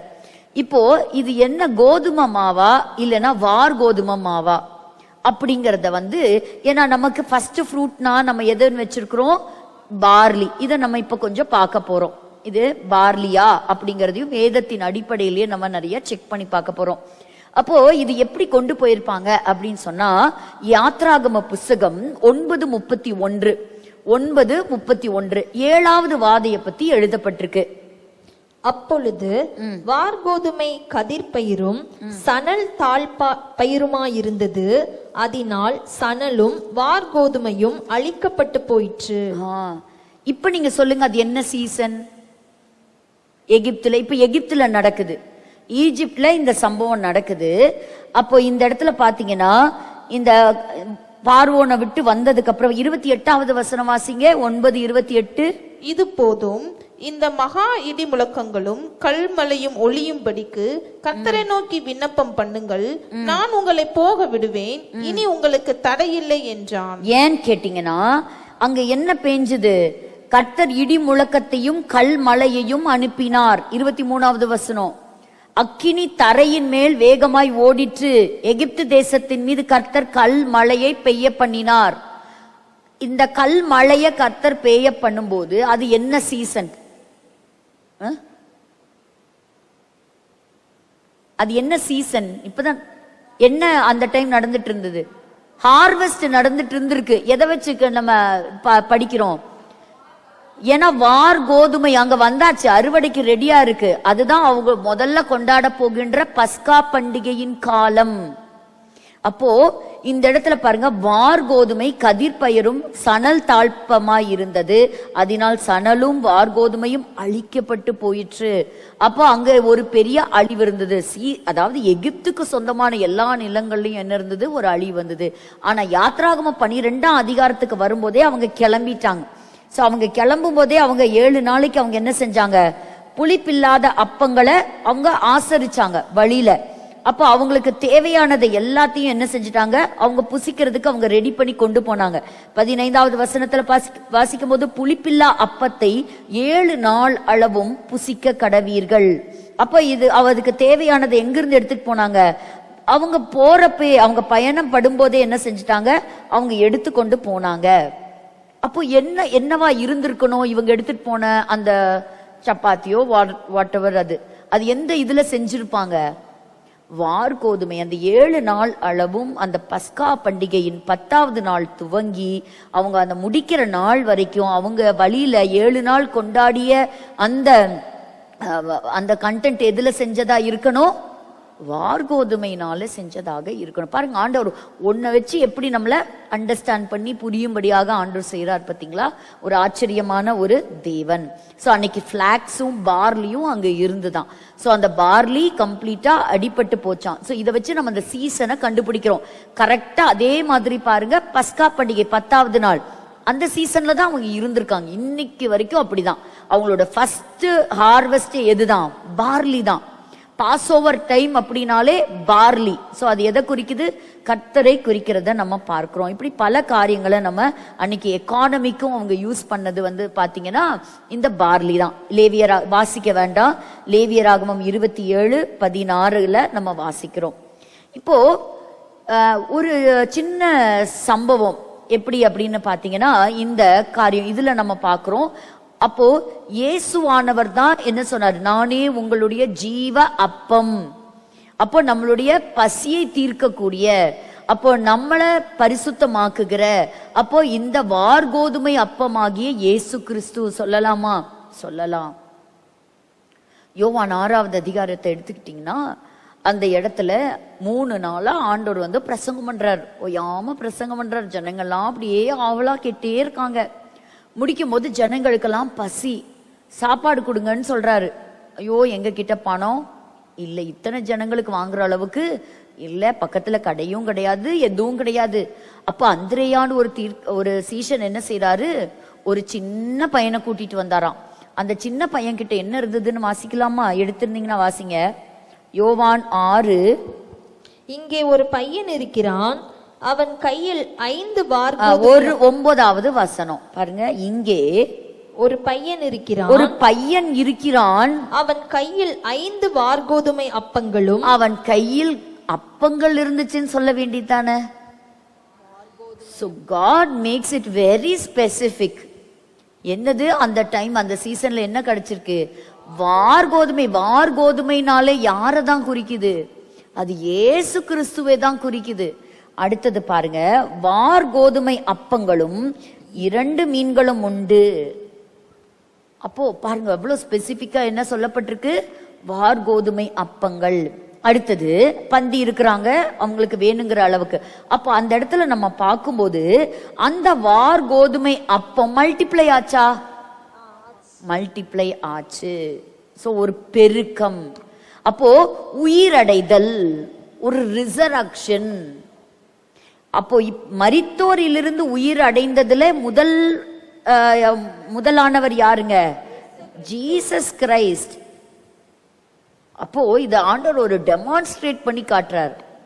தன்னை ஒரு வார்கோதுமையாக தன்னுடைய காலத்துக்கு பிறகும் எப்படி இருக்கு, ஒரு உயிரடைதல். அது எப்படி நம்ம பார்க்கலாம்? அதே 6வது அதிகாரத்துல நம்ம வாசிக்கும் போது எல்லாம் சாப்பிட்டுட்டாங்க.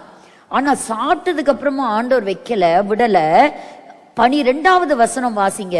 அவர்கள் திருப்தி அடைந்த பின்பு அவர் தம்முடைய சீஷர்களை நோக்கி, ஒன்றும் சேதமாய் போகாதபடி, ஒன்றும் சேதமாய் போக கூடாது, ஒரு பிரெட் கூட விடக்கூடாது. ஏன்னா அந்த பிரெட் எல்லாம் என்னது? வார்கோதுமை அப்பங்கள். வார்கோதுமை அப்பங்கள். அது எல்லாத்தையும் என்ன செய்யுங்க?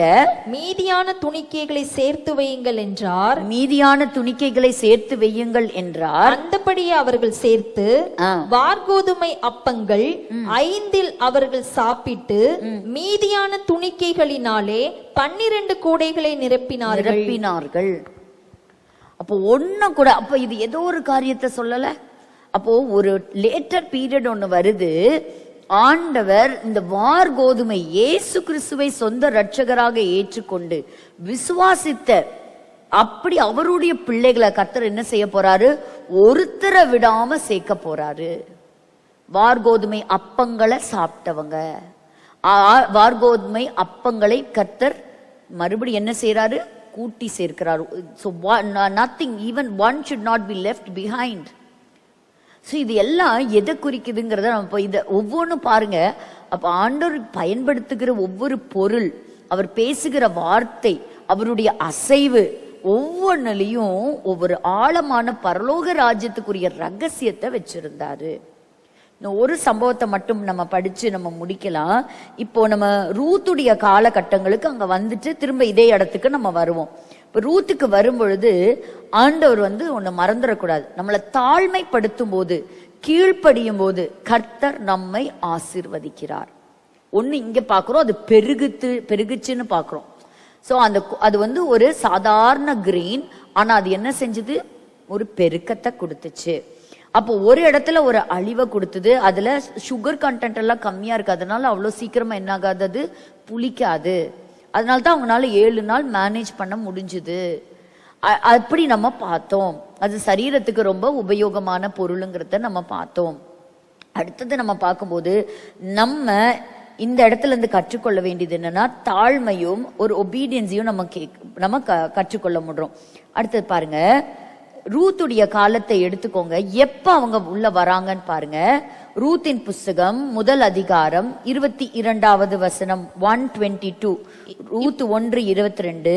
இப்படி நகோமி மோவாபிய ஸ்திரீயான தன் மருமகள் ரூத்தோடும் கூட மோவாப் தேசத்திலிருந்து திரும்பி வந்தால் வார்கோதுமை அறுப்பின் துவக்கத்தில் அவர்கள் பெத்லஹேமுக்கு வந்தார்கள். அப்போ இஸ்ரவேலர்கள் எகிப்திலிருந்து அடிமைத்தனத்திலிருந்து வெளியே கொண்டு வந்ததுக்கு அப்புறம் கொண்டாடிய முதல் பண்டிகை இந்த வார்கோதுமை அறுப்பின் பண்டிகை. கானான் தேசத்தை விட்டு அந்த புறஜாதியாருடைய பட்டணத்தை விட்டு வெளியே என்னைக்கு வர்றோமோ அன்னைக்கு அவங்க கொண்டாடுகிற பண்டிகை என்ன? வார்கோதுமையின் பண்டிகை. இப்ப இது என்ன, நம்மளை பார்த்து சொல்லும் போது இந்த பாவத்துல விழுந்து கிடந்தோம், ஆண்டவரை அறியாத ஜனமா இருந்தோம். அப்படி இருந்து நம்ம வருகிறோம் எங்க? ஆண்டோருக்குள்ள வரும் பொழுது அவரே நம்முடைய வார்கோதுமையாய் அவர் இருக்கிறார். அப்போ முதல்ல இந்த வசனத்தை நம்ம பார்க்கிறோம். இப்ப எது ஃபர்ஸ்ட் வரும் அப்படிங்கிறத இந்த ரூத் புஸ்தகத்திலிருந்தே நம்ம நிறைய கத்துக்கலாம். ஏன்னா இதுல ஒரு ஆர்டரா தான் கொடுத்திருப்பாங்க. 22 நம்ம பார்த்தோம், 2 பேரும் வந்தாங்க. திரும்பி வந்த டைம் என்னது? வார்கோதுமை அறுப்பின் துவக்கத்தில் அவர்கள் பெத்லெகேமுக்குள்ள வந்துட்டாங்க. அப்ப என்னைக்கு இயேசுவானவரை ஏற்றுக்கொண்டு உள்ள வரோமோ அவர்தான் நமக்காக அடிக்கப்பட்ட பஸ்கா ஆட்டுக்குட்டி, அவர்தான் நம்முடைய பஸ்கா, அவர்தான் நம்முடைய புளிப்பில்லாத அப்பம். பாருங்க, இந்த பண்டிகைக்கு, இந்த வார்கோதுமை பண்டிகை முதற் பலன் கொண்டாடுறதுக்கு போகும்போது எல்லாரும் என்ன செய்யணும் தெரியுமா? ஒரு ஆட்டுக்குட்டியும் சேர்த்து எடுத்துட்டு போவாங்க பலி செலுத்துறதுக்கு. ஏன்னா அவங்களுக்காக 2 நாளைக்கு முன்னாடி அடிக்கப்பட்ட அந்த ஆட்டுக்குட்டியை நினைவு கூர்ந்து தூக்கிட்டு போவாங்க. அப்ப நமக்காக அடிக்கப்பட்டவர் யாரு? ஆண்டவராகிய இயேசு கிறிஸ்து. இதெல்லாம் ஆண்டவர் அன்னைக்கு ஒரு மாடலா அவங்கள செய்ய வச்சார். இன்னைக்கு நாம தான் அதை ருசிக்கிறோம், ரசிக்கிறோம். இன்னைக்கும் இஸ்ரவேலர்களுடைய கண்கள் மறைக்கப்பட்டிருக்கு. இன்னைக்கும் அவங்களுக்கு ஆட்டுக்குட்டியா தான் இருக்குது, வார்கோதுமையா தான் இருக்கு. ஆனா நம்ம கண்ணுக்கு தான் தெரியுது, எனக்காக அடிக்கப்பட்ட ஆட்டுக்குட்டியும் இயேசுதான், எனக்காக முதல் பரன் அறுவடையாய் வந்த ஃபர்ஸ்ட் ஹார்வெஸ்டும் அந்த வார்கோதுமையும் அவர்தான் அப்படிங்கிறது நமக்கு மட்டும்தான் தெரியும். எவ்வளவு பெரிய ரெவலேஷன் இல்லையா? அப்போ இந்த ரூத்தை மட்டுமாச்சு நம்ம படிப்போம். 2ஆம் அதிகாரம் 17வது வசனத்தை வாசிங்க. அப்படியே அவள் சாயங்காலம் மட்டும் வயலிலே கதிர் பொறுக்கினாள். பொறுக்கினதை அவள் தட்டி அடித்து தீர்ந்தபோது அது ஏறக்குறைய 1 மரக்கால் வார்கோதுமை கண்டது. அந்த தட்டி அடித்து அதுவும் அவங்களுடைய பிராக்டிஸ். ஏன்னா அவங்க அசைவாட்டுவாங்க. சோ இத வரலாம். இப்ப நம்ம வார்கோதுமை மட்டும் முடிப்போம். அப்ப அதை பாருங்க, அவளும் என்ன செய்யறாங்க? கீழே கிடக்கிறது எல்லாத்தையும் பொறுக்கி அவளும் அடுக்கிறா. அதுவும் என்னதான்? வார்கோதுமை. இப்ப வார்கோதுமையிலிருந்து 2:19 வரலாம். 2:19 அப்பொழுது அவளுடைய மாமி, இன்று எங்கே கதிர் பொறுக்கினாய், எவ்விடத்தில் வேலை செய்தாய் என்று அவளிடத்தில் கேட்கிறாள். அப்ப அவ யாருடைய வயல் நிலம் சொல்றா? அது போவாசுடைய வயல். போவாஸ் யாருக்கு நிழலா இருக்கிறாரு? இயேசு கிறிஸ்துவுக்கு நிழலா இருக்கிறாரு. இயேசு கிறிஸ்துவுக்கு மாடலா இருக்கிறவர் தான் இந்த போவாஸ். அடுத்தது அப்படியே நம்ம வரும் பொழுது 2:23 வாசிங்க. அப்படியே கோதுமை அறுப்பு. இப்ப எது வந்திருக்குது? கோதுமை அறுப்பு. சோ முதல் அறுவடைக்கும் இந்த 2வது அறுவடை, இந்த கோதுமை அறுவடைன்னு சொன்னா அது என்ன பண்டிகையை குறிக்குது? பார்லின்னு சொன்னா பஸ்கா, வீட்டுன்னு சொன்னா பெண்டேகாஸ்ட். இந்த முதல் அறுவடைக்கும் 2வது அறுவடைக்கும் 50 நாள் தாங்க வித்தியாசம். 50 நாள் தான் வித்தியாசம். அதுதான் வீட் ஹார்வெஸ்ட், கோதுமை அறுவடை. அப்படியே கோதுமை அறுப்பும் வார்கோதுமை அறுப்பும் தீரு மட்டும் அவள் கதிர் பொறுக்கும்படிக்கு போவாசுடைய வேலைக்காரிகளோட கூடியிருந்து தன் மாமியின் இடத்தில் தங்கினாள். அப்போ அந்த இடத்துல நம்ம பார்க்கலாம். அதுக்கப்புறம் நீங்க பாத்தீங்கன்னா 6 படி அளக்கிறது எல்லாத்தையும் நீங்க பார்க்கலாம். இதுல இருந்தே நிறைய. ஆனா இந்த பண்டிகையினுடைய அடையாளங்களை நம்ம பார்க்கிறோம். சோ ஃபர்ஸ்ட் அறுவடை எது? இந்த பார்லி. சோ இந்த பார்லி தான் அவங்க என்ன செய்யறாங்க? இந்த ஃபர்ஸ்ட் ஃப்ரூட்டா கொண்டு போறாங்க. இந்த ஃபர்ஸ்ட் ஹார்வெஸ்ட்ல அவங்க கொண்டாடுறதே இதுதான். இயேசு கிறிஸ்து பயன்படுத்தியதும் என்னதான்? அப்பம்னு வந்த ஜனங்கள் எல்லாத்துக்கும் பயன்படுத்தியதும் இதுதான். தன்னைத்தான் வெளிப்படுத்தினார்.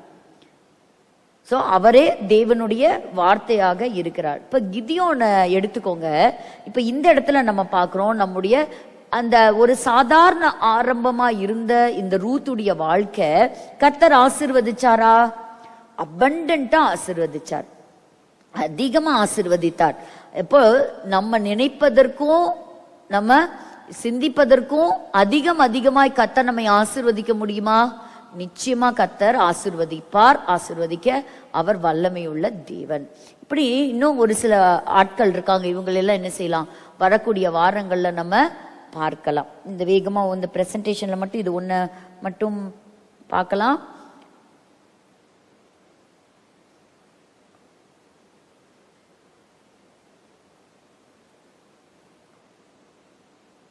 நம்ம கடந்த வாரம் பார்த்தோம் இல்லையா, யூதர்கள் வந்து இந்திய தேசத்திற்கு அவங்க வந்திருந்தாங்க அப்படிங்கிறது. ஸோ இருந்தாலும் உங்களுக்கு சிலர் புரியும்படியாக பரதேசி ஜூஸ் கொச்சின்ல இருந்தாங்க, பென்னே இஸ்ராயேல், பகாதி ஜூஸ், இப்படி யூதர்கள் நம்முடைய தேசத்திலும் ஆசீர்வாத பாத்திரங்களாக இருந்தார்கள்.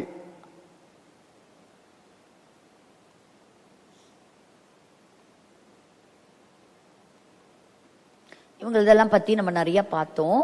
இதுல என்னன்னா, ஒரு யூத ரபி என்ன சொல்றாரு அப்படின்னா, அவங்களுடைய தனாக் அந்த புஸ்தகத்திலையும் சில தமிழ் எழுத்துக்களும் சன்ஸ்கிரிட் எழுத்துக்களும் இருக்கான்.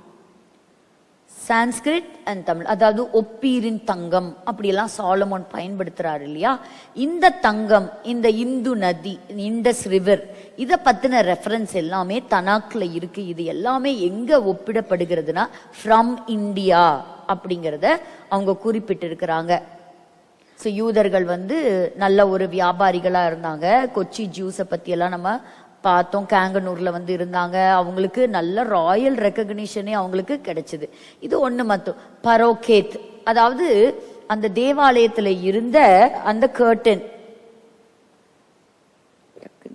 என்னது திரைச்சீலை. ஸோ அந்த கர்டன் பாருங்க, இதோடைய ஒரு மாடல் பத்தி அவர் பேசினாரு. சரி, உங்களுக்கும் இது ஒரு தகவலா இருக்கும். Paroket is the sacred curtain that separated the holy of holies from the rest of the temple in Jerusalem. இப்படி ஒன்று இருந்ததா? பரிசுத்த ஸ்தலத்தையும் மகா பரிசுத்த ஸ்தலத்தையும் பிரிக்கிறதுக்கு ஒரு பெரிய திரைச்சீலை இருந்தது. அந்த திரைச்சீலை கிழிஞ்சுதா? எந்த ஆர்டர்ல கிழிஞ்சுது? கீழிருந்து கிழிச்சிருந்தா கூட என்ன சொல்லியிருப்பாங்க, ஒரு மனுஷன் தான் கிழிச்சான்னு. ஆனா அது அவ்வளோ வெயிட்டா இருக்குமா, அவ்வளோ சீக்கிரம் எல்லாம் வந்து அதுல அந்த ஒரு மாடல் கூட இங்க இருக்கு அப்படிங்கறத பாருங்க. It symbolise the boundary between God's divine presence and the people. அப்போ அதுல பாருங்க, ஒரு பிரைடுடைய அந்த ஒரு ஸ்கர்ட் அந்த டைப்பு கூட இருக்குமா, அப்படி ஒரு இருக்குங்கிறது அவரு பிரசன்ட் பண்ணாரு அவருடைய கிளாஸ்ல. சரி, உங்களுக்கும் அது ஒரு பிரயோஜனமா இருக்கும் இதை பார்க்கறதுக்கு அப்படின்னு பாருங்க. அந்த கர்டன் அந்த எப்படி இருக்கு அப்படிங்கிறது, இந்த தேவாலயத்தினுடைய பிரிக்கக்கூடிய அந்த திரைச்சீலை.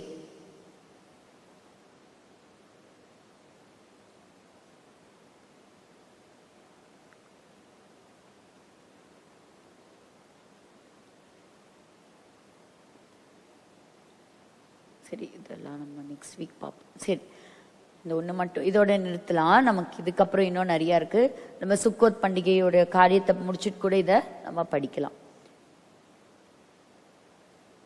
ஸோ இன்னைக்கு நம்ம இந்த காரியத்திலிருந்து நம்ம ஒரு காரியத்தை நம்ம இன்னைக்கு படிச்சிருக்கிறோம். நிச்சயமா இந்த காரியம் உங்களுக்கு பிரயோஜனமா இருக்கும் அப்படின்னு நான் நம்புறேன்.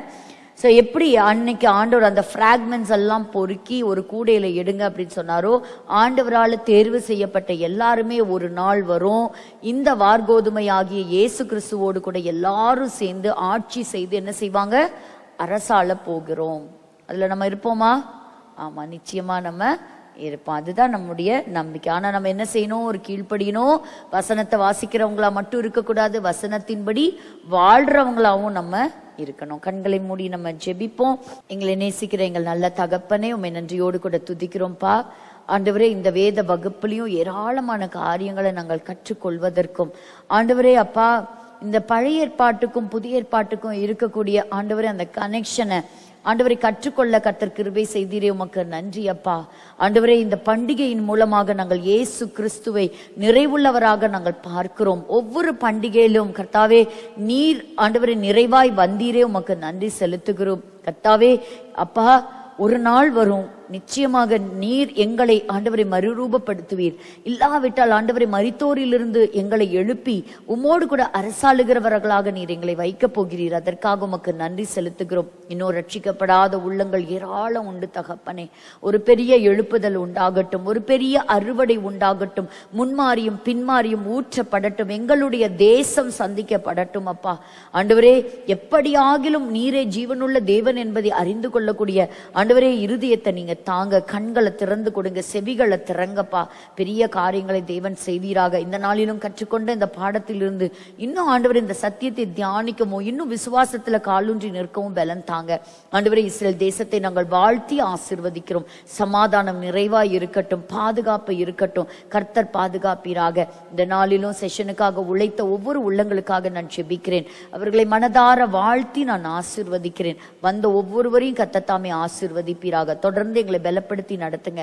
இயேசு கிறிஸ்துவின் மூலம் ஜெபிக்கிறோம் எங்கள் ஜீவனுள்ள நல்ல பிதாவே, ஆமென். எல்லாரும் சேர்ந்து சொல்லலாம். என் ஆத்துமாவே கர்த்தரை ஸ்தோத்திரி, என் முழுவதுமே பரிசுத்த நாமத்தை ஸ்தோத்திரி. என் ஆத்துமாவே கர்த்தரை ஸ்தோத்திரி, கர்த்தர் செய்த சகல உபகாரங்களை மறவாதே. ஆமென், ஆமென். ஸோ மறுபடியும் உங்களை அடுத்த வாரம் பொற்கள வேத வகுப்புல சந்திக்கிறேன். Until then, wishing you all a very very happy good night and a blessed week ahead.